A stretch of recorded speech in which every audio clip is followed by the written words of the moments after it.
Mes chers frères et sœurs en Christ, que Dieu vous bénisse. Ici votre frère Georges.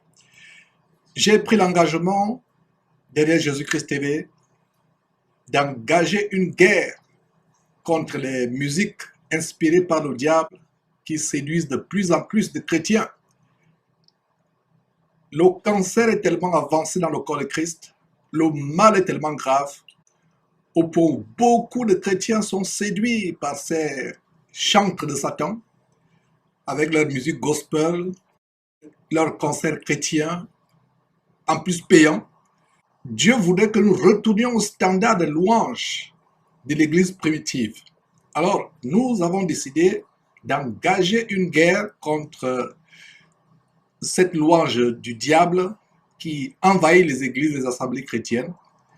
Je vous invite, frères et sœurs à travers le monde, vous qui avez été délivrés de cette musique, je vous encourage à envoyer vos témoignages. Si vous avez été chantre, lead vocal, directeur de chant ou directrice de chant, chef de la chorale, chantre, etc. Si vous avez eu une quelconque opposition dans la direction des chants, avez fait des concerts par le passé, avez été musicien, bassiste, pianiste et avez été délivré de ces choses, nous serons très bénis de recevoir votre témoignage derrière Jésus-Christ TV. Aujourd'hui, nous inaugurons cette série avec le témoignage de Blandine, Blandine en France, qui donne un témoignage émouvant, comment elle a été délivrée de la séduction de Satan à travers cette musique prétendument chrétienne, mais qui n'est qu'un instrument de Satan pour amener beaucoup de chrétiens en enfer. Alors suivez le témoignage de Blandine. Bien-aimé dans le Seigneur, je voulais, à cause de tout ce qu'on entend là par rapport aux musiques chrétiennes, des concerts, euh, cela m'a donné envie de raconter ce que le Seigneur m'avait donné comme, je sais pas comment dire, une révélation ou même, je veux dire, une confirmation des choses qui sont déjà écrites, mais que nous avons négligées ou que nous avons abandonné. Nous avons abandonné le Seigneur. J'écoutais ces chansons-là, ces musiques-là et tout, parce que, comme on dit, les mauvaises compagnies corrompent les bonnes mœurs. Quand le Seigneur venait de me sauver, j'aimais, bon, l'esprit en moi m'amenait toujours à écouter les vieux cantiques, les vieux cantiques, les vieux cantiques. Et pourtant, quand on sort du monde, on a, on aimerait, ça m'aurait fait bien plaisir d'écouter des musiques, des, des instruments, les batteries, les pianos, toutes ces musiques-là, qui m'auraient rappelé un peu d'où je venais. Mais au contraire, non. Mon esprit rejetait. Et j'aimais que les anciens cantiques, les ailes de la foi, c'était ça qui me réjouissait, qui me berçait, qui était en moi, qui me donnait la joie, qui me donnait la paix. Et je louais mon Dieu avec ça, ces chants-là, ces hymnes, ces cantiques-là. Je priais, quand je priais, j'adorais mon Dieu qu'avec ces cantiques-là. Jusqu'au jour où j'ai commencé à rencontrer les frères chrétiens, les sœurs en Christ, dans les églises où j'avais commencé à fréquenter. C'est là où j'ai découvert qu'il n'y avait pas que les ailes de la foi, il y avait d'autres musiques chrétiennes avec lesquelles on adorait Dieu. Et je disais aux bien-aimés, mais ça, c'est pas des musiques, ça, c'est pas je disais, ça, c'est pas des cantiques, ça. C'est pas des chansons, des louanges pour Dieu, ça. On me disait, oui, c'est pour Dieu. Non, tu connais pas, tu sais, parce que tu ne connais pas. Je dis, mais ça me rappelle trop le monde. Les musiques, les instruments sont trop comme si c'était en boîte de nuit. C'est pas de Dieu, ça. Je disais ça, mais innocemment, puisque je n'avais même pas la connaissance de tout ce qu'on sait maintenant aujourd'hui. Et je vous parle là, c'était en 2008 quand le Seigneur m'avait sauvé. Et j'ai commencé à rejeter ces musiques-là. J'ai dit non, c'est pas de Dieu, c'est pas de Dieu. On peut pas adorer Dieu avec ces chansons-là. Oui, non, tu ne sais pas, c'est comme ça. Non, non, c'est la louange, hein, oui, c'est l'adoration. Hein. Tu ne connais pas seulement. Non, non, mais tu vas voir, regarde, oui. À force aussi, moi aussi, j'ai commencé à fréquenter ces assemblées-là. J'ai commencé aussi à chanter ces chansons, à chanter ces cantiques, ces louanges, à louer Dieu avec ça, jusqu'à ce que je me suis habituée à chanter ces chansons-là. Et malgré que je chantais ça, je voyais bien dans mon cœur que c'était pas pareil que quand je chante les cantiques des ailes de la foi. C'était pas la même chose qui se passait dans mon cœur. C'était pas la même chose qui se passait dans mon âme. C'était pas la même chose. Je voyais bien qu'il y avait une différence, mais laquelle je ne savais pas. Mais je continuais quand même de chanter ces chansons-là, de louer dans les églises avec ça, de prier avec ça.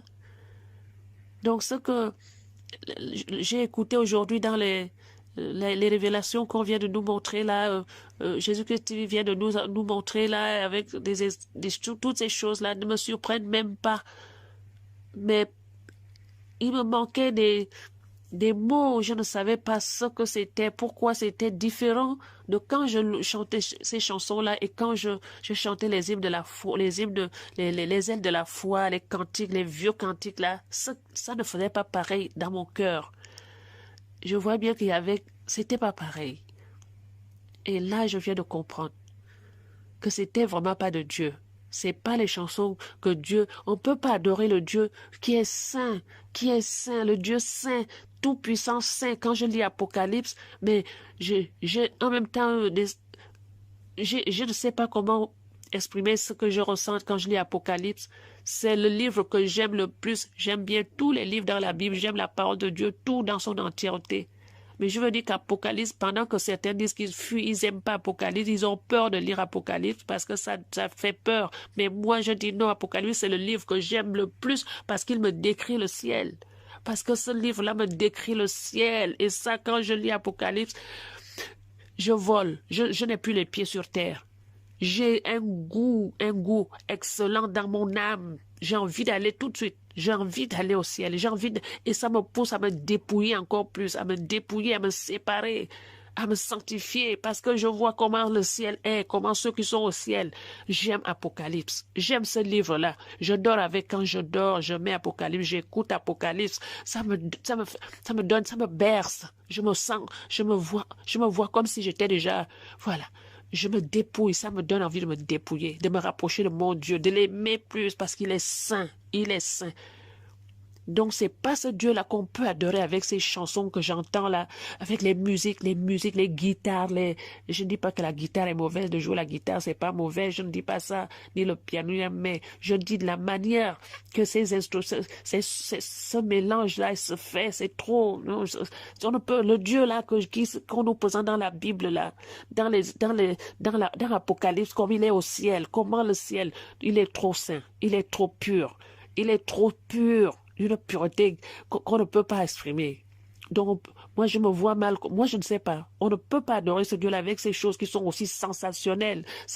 Une sensation qui frémit la chair, qui fait que la chair ressente les choses dedans. Non, on adore Dieu en esprit et en vérité. Quand tu loues Dieu avec des cantiques, tu vois que tu n'es pas le même que quand tu chantes. C'est l'esprit qui vit en toi, l'esprit qui se réjouit, l'esprit qui s'abreuve, l'esprit qui s'élève, qui s'humilie devant ton Dieu. C'est l'adoration à notre Dieu, le Dieu tout-puissant. Et les chansons qui font frémir la chair là, qui te rappellent les émotions, avec les musiques, avec un certain ton, une voix sensuelle, des instruments qui sont les musiques, ça fait des musiques. Tu as l'impression que quand tu écoutes les musiques, quand tu viens, si on n'a pas mis le nom de Jésus, mais tu crois que c'est une musique qu'on peut danser en boîte de nuit, je ne sais pas quoi, le monde. Mais c'est là quand tu entends, on met une phrase, un verset biblique ou le nom de Jésus ou le nom de Dieu, tu dis, ah, ça a un rapport avec Dieu. Mais c'est pas possible. Et pourtant, j'ai dansé ça. J'ai chanté ça, mais aujourd'hui, je comprends maintenant pourquoi les faits là n'étaient pas pareils que quand ça ne me faisait pas le même effet que quand je chante, mon Dieu, avec des vieux cantiques qui sont pieux là, qui sont vraiment, tu chantes ça, tu vois que ça a une pureté, une piété, tu sens que c'est Dieu quoi, c'est la pureté de Dieu qui est là. Donc, je voulais encourager vraiment de prions Dieu pour qu'il nous purifie de toutes ces choses, parce qu'on dit la foi vient de ce qu'on entend aussi. Nous, on a entendu ces choses-là, mais c'est pas la bonne foi. Ça nous a plutôt souillés. Donc, prions Dieu qu'il nous débarrasse de ces choses, de ces musiques qu'on a entendues et qui sont restées attachées dans nos âmes, dans nos cœurs, dans nos pensées, et qui sont en nous aujourd'hui difficiles de laisser. Que le Seigneur nous débarrasse de ça, qu'il nous débarrasse de ça. Et je voulais pour ça donner un témoignage. Quand j'étais dans une assemblée où je viens de quitter, là-bas il y a une chorale, il y a les groupes de louanges, il y a des chantes. Et quand on se réunit, c'est une seule chair, une seule sœur qui chante, qui entonne les cantiques. Et tous les autres doivent seulement chanter avec elle dès qu'elle a entonné. C'est le modèle qu'ils ont là-bas, là où je priais. Et je disais, je suis là parce que là, on ne parle pas de vendre, d'acheter, de si, on prêche que Jésus, Jésus. Je reste là. Mais à un moment donné, mon esprit commençait à être dérangé par rapport à ça. Je dis, mais quand je lis la parole de Dieu, on nous dit que quand vous réunissez, que celui qui a un cantique chante, que celui qui a une parole donne, que celui qui a une révélation la donne, une prophétie la donne. Mais là, c'est toujours, il faut qu'il y ait une sœur qui entonne les cantiques et les autres soient seulement là pour répondre. Tout le temps, c'est comme ça. Et il y a un groupe de chorale. On ne peut pas chanter s'il n'y a pas le groupe de chorale qui se lève devant l'église, devant l'assemblée pour chanter. Donc, même moi de temps en temps, parce que moi je sais que j'ai lu que si tu as un cantique, tu chantes. Moi, des fois, quand on était dans des petites réunions, des fois je chantais, mais je voyais que ça dérangeait. C'était pas naturel. Les gens répondaient, mais c'était comme si c'était, mais qu'est-ce qu'elle a fait? Mais de temps en temps, il m'arrivait d'ouvrir ma bouche, de chanter un cantique qui me vient sur le cœur. Je le chantais. Mais je voyais que la froideur, ça ne prenait pas.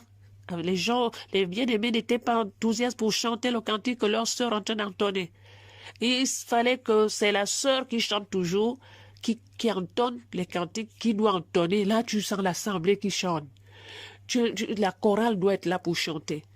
Je commençais à dire, mais non, c'est pas normal. C'est pas normal, c'est pas ce qui est écrit. Pourquoi c'est comme ça, Seigneur? Pourquoi c'est comme ça, Seigneur? Quand je viens lire la parole, c'est pas ce que je vois, on fait autrement, alors que c'est écrit autrement. J'ai commencé à demander au Seigneur est-ce que c'est moi qui me trompe ou c'est vraiment comme ça que ça doit se faire dans les assemblées. Je pleurais. Le Seigneur m'a ouvert les yeux pour me montrer que ce n'est pas bien. Ce n'est pas comme ça qu'il a laissé. Son Église a laissé un modèle qu'on doit suivre, on doit se baser sur tout ce qu'on fait. On doit se baser sur ce qui est écrit. Ce qui vient se faire en dehors de ce qui est écrit n'est pas de lui. Jusqu'à ce qu'un jour, il m'a montré un songe où il me montrait un chemin. Et je vois comme il me montre un chemin long, un petit chemin fin comme une piste. C'était comme une piste. Et je vois que celui qui me parlait me dit, regarde, ça c'est le chemin de Dieu.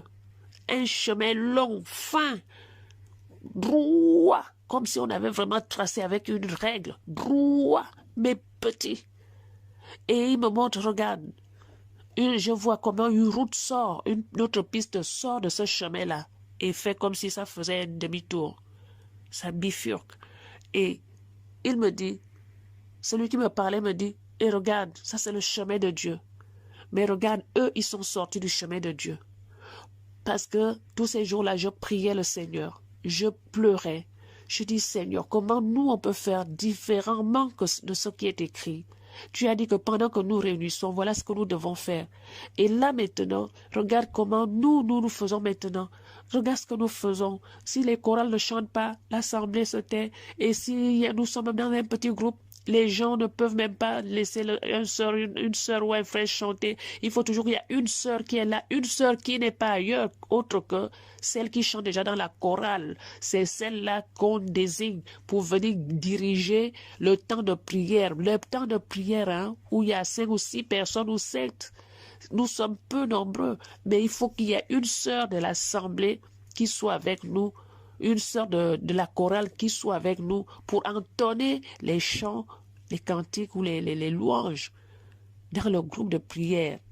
Jusqu'à ce point-là. C'est-à-dire que la veille, on nous demande quelles sont les chansons, qui veut envoyer les chansons dont nous, la veille ou 2 ou 3 jours avant, on doit choisir les chants que nous voulons chanter le jour de la réunion de prière. On les envoie.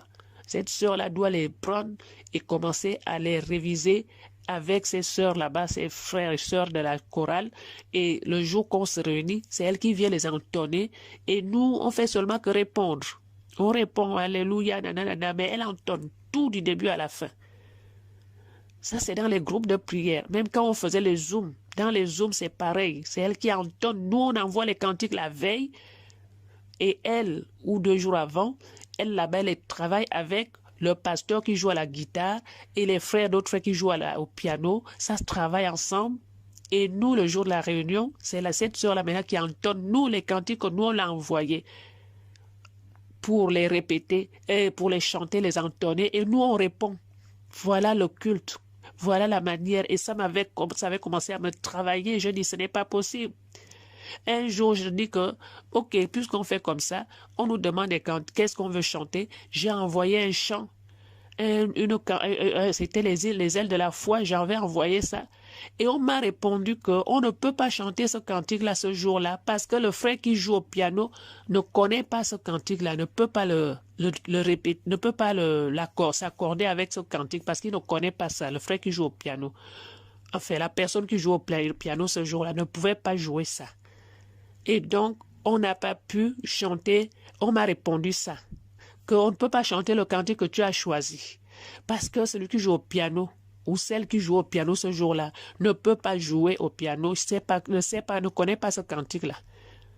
Donc, on ne peut pas. Ça m'avait révolté. J'avais commencé à crier vraiment au Seigneur, d'où c'est là où j'ai commencé vraiment à chercher dans la parole, mais où est-ce qu'on voit ça?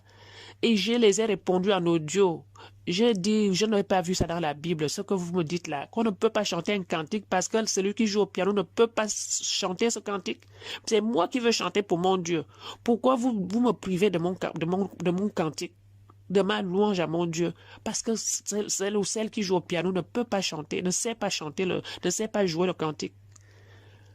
Et j'ai commencé à pleurer devant le Seigneur que là, c'est grave. Là, vraiment, c'est pas possible. J'ai vu que dans la Bible, on nous dit que celui qui a un cantique chante, celui qui a une parole chante, donne, celui qui a une parole la donne, celui qui a une prophétie la donne. Mais la manière là, où est-ce que vous avez vu ça? C'est comme ça que j'ai répondu dans l'audio, je les ai envoyés. Et j'ai commencé à crier au Seigneur. Et le Seigneur va me montrer, va me dire que ce que nous faisons là aujourd'hui n'est pas de lui. Nous sommes sortis, il m'a montré un songe où on me montrait un long chemin, cette piste-là. Et après, on m'a montré comment l'autre piste est sortie de la petite piste, sortie, paf, et se faire comme une grande courbe, comme ça, faire une piste qui sort de la piste droite là, et paf, ça sort et ça sort, ça prend l'inverse, comme si ça faisait une grande courbe. Et la personne qui me parlait me disait, voici le chemin de Dieu. Et regarde comment eux, ils sont sortis du chemin de Dieu, ils ont pris un autre chemin. Eux ont pris un autre chemin. Ils sont sortis du chemin de Dieu. Et quand je me réveille avec ça, je continue de crier au Seigneur, mais eux là c'est qui? Eux là c'est qui? Et quelques jours après, le Seigneur va encore me dire que mon église a un modèle. Mon église a un modèle. Il y a un modèle dans l'église. Voilà les paroles que le Seigneur m'a données. Mon église a un modèle. De suivre le modèle qui est dans l'église qu'il a bâti. Avec toutes ces paroles-là, j'ai dit, ça, je vais faire comment, Seigneur? Il faut que je garde ça pour moi ou il faut que je parte parler à ton serviteur, celui-là qui est pasteur dans l'assemblée, là où je prie encore, là. Et j'ai reçu dans mon cœur de partir. Alors je suis parti voir le pasteur, je l'ai appelé, j'ai pris rendez-vous avec lui. Après le jour du culte, on s'est vus. Nous nous sommes entretenus. Je lui ai raconté toutes ces choses-là par rapport au culte. Et qu'est-ce que le pasteur me dit? Quand je lui cite le verset là où on nous dit que celui qui a une parole, frère, que faites-vous quand vous réunissez? Que celui qui a une parole la donne, celui qui a un cantique chante, celui qui a... Il m'a dit non, c'est pas pour tout le monde, c'est pour les Corinthes. C'était seulement pour les Corinthes que Paul a dit ça. Ça m'a encore brisé le cœur. Ça m'a brisé le cœur. J'ai dit non, pasteur, ce n'est pas pour les Corinthes, c'est pour toute l'église du Seigneur. Il dit non. Ce n'est pas pour l'église du Seigneur, tout le monde, c'était seulement pour les Corinthes. Oh, ça m'a renversé le cœur.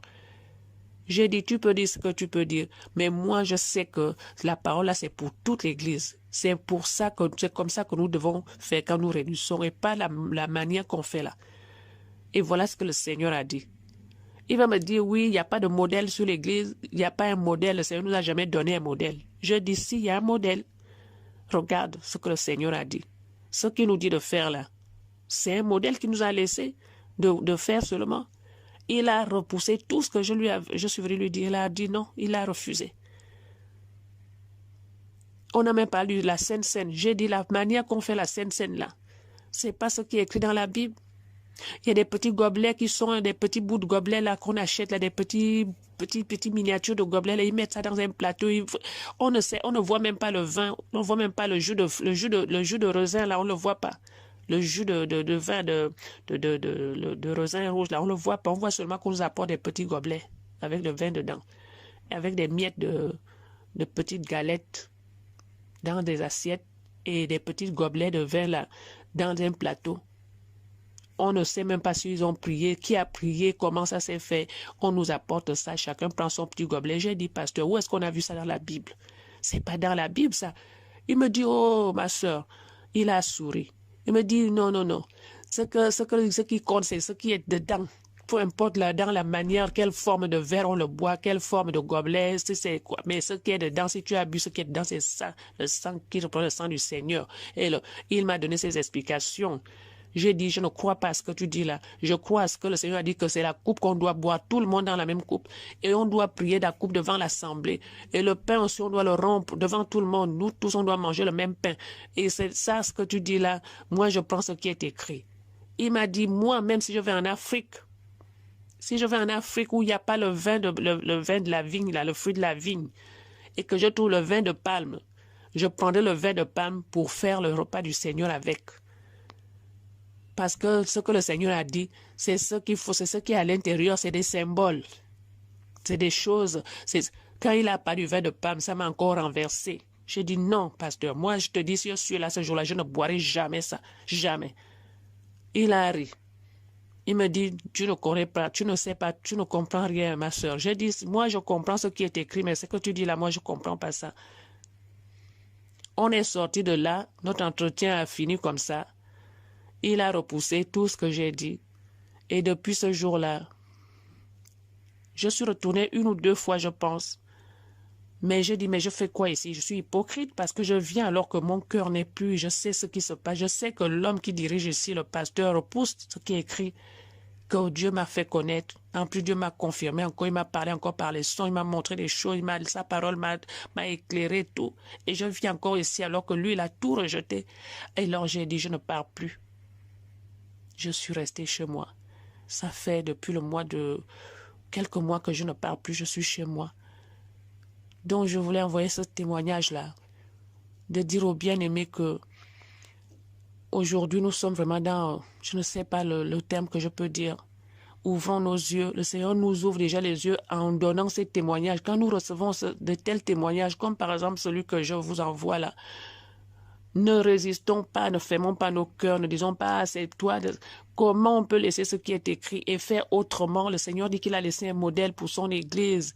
Tout ce qui est écrit, ce sont les bases que le Seigneur nous a laissées. C'est le modèle qu'il nous a laissé. C'est ça que nous devons pratiquer et ne pas faire autre chose. Même si ça nous paraît bien, ne faisons pas. C'est parce que Dieu a voulu. Dieu n'a pas voulu que ça soit fait comme ça. Il a voulu que ça soit fait comme lui, ce qu'il nous a dit. Marchons selon ce qui est écrit et tenons ferme dans ce qui est écrit. Dépouillons-nous. Rejetons ce qui n'est pas écrit. Rejetons ce qui n'est pas écrit. Même si ça nous paraît bien. Même si ça paraît joli à nos yeux. Même si ça paraît bien dans nos oreilles. Mais si ce n'est pas écrit, rejetons. Repoussons. Dépouillons-nous de toutes ces choses. Sortons de ces endroits-là. Moi, je suis resté là, je ne pars plus là-bas. Je suis là chez moi. Je suis chez moi. Et ce n'est pas la première fois. Je crie au Seigneur pour qu'il vraiment, lui, me fasse comme il veut, parce qu'il veut qu'on soit dans une assemblée. Mais en attendant, je suis chez moi. Même quand j'ai entendu qu'il y a une cellule là dans Paris, j'observe, je ne cours pas vite, parce que j'ai déjà vu des choses. Je ne cours pas, j'attends que le Seigneur me convainc au moment convenable de rejoindre cette assemblée-là. Mes frères et sœurs, parce que il sait que c'est dedans aussi qu'il veut que nous soyons dans une assemblée et pas seuls. Vraiment, que ces exhortations-là nous fortifient et qu'on sorte de ces choses-là. On ne peut pas rester dans une assemblée parce qu'on nous donne des miettes de pain avec des miettes de biscuits ou des miettes de je ne sais quoi là avec des petits gobelets. Où est-ce que c'est écrit dans la Bible? Soit disant c'est le repas du Seigneur. Où est-ce que c'est écrit que c'est une seule sœur qui doit entonner tous les cantiques et que vous êtes là seulement à répondre? Même si c'est vous-même qui avez choisi ces cantiques, même si c'est d'après ce qu'il dit, il faut choisir les cantiques quelques jours avant et les donner. Mais tu les donnes, mais c'est eux là-bas qui doivent répéter tes cantiques que vous avez choisi 2 jours avant, parce que c'est ça le modèle, leur modèle à eux. C'est ça leur façon de faire. Et il y a les chantes. Il y a la chorale, tout, c'est eux qui chantent, c'est eux qui dirigent, c'est eux. Et vous venez seulement là, nous on vient là, on s'assoit. Et on se lève quand on dit de nous lever, on s'assoit quand on nous dit de nous asseoir. Mais aucune bouche ne s'ouvre dans l'assemblée pour chanter. Aucune bouche ne donne une parole de prophétie. Aucune bouche ne peut donner une parole ni dire quoi que ce soit. Non, c'est la chorale qui dirige tout du début à la fin. Après, le pasteur vient prêcher. Après, il y a un modérateur qui dit comment on doit faire. Que s'il faut maintenant qu'on adore Dieu, s'il faut maintenant qu'on chacun ouvrez vos bouches bien aimées, prions le Seigneur, louons le Seigneur, prions. Et ça s'arrête là. Tout se passe là-bas. Et vous venez vous asseoir seulement comme des accompagnateurs. Après, vous asseyez pour écouter ce que le pasteur va prêcher. Voilà le modèle. Ça, c'est pas le modèle que Jésus-Christ a laissé. C'est pas le modèle de l'Église. Quand on revient dans la parole, nous ne trouvons nulle part que ça se passe comme ça dans les cultes. Nulle part que ça se passe comme ça dans aucun endroit dans la Bible des apôtres, l'Église que le Seigneur a bâtie sur l'enseignement, le fondement des enseignements de ses apôtres, de ses prophètes. Jamais. Jamais. Ça se passe pas comme ça. Examinons-nous. Sachons que le Seigneur a montré un chemin.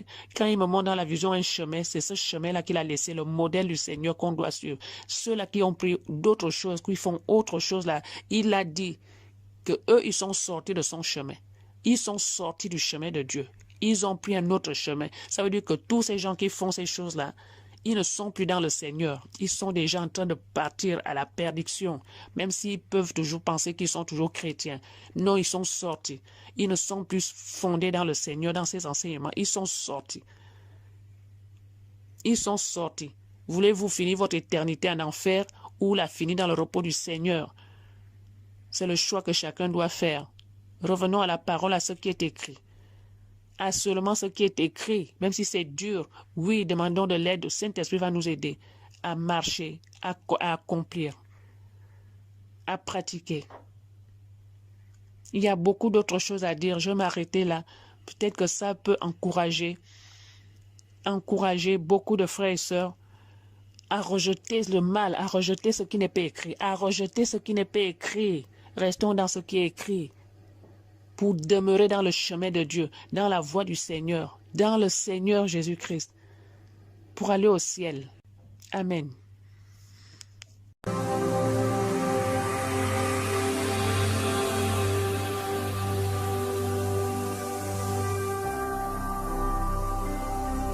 Jésus-Christ TV,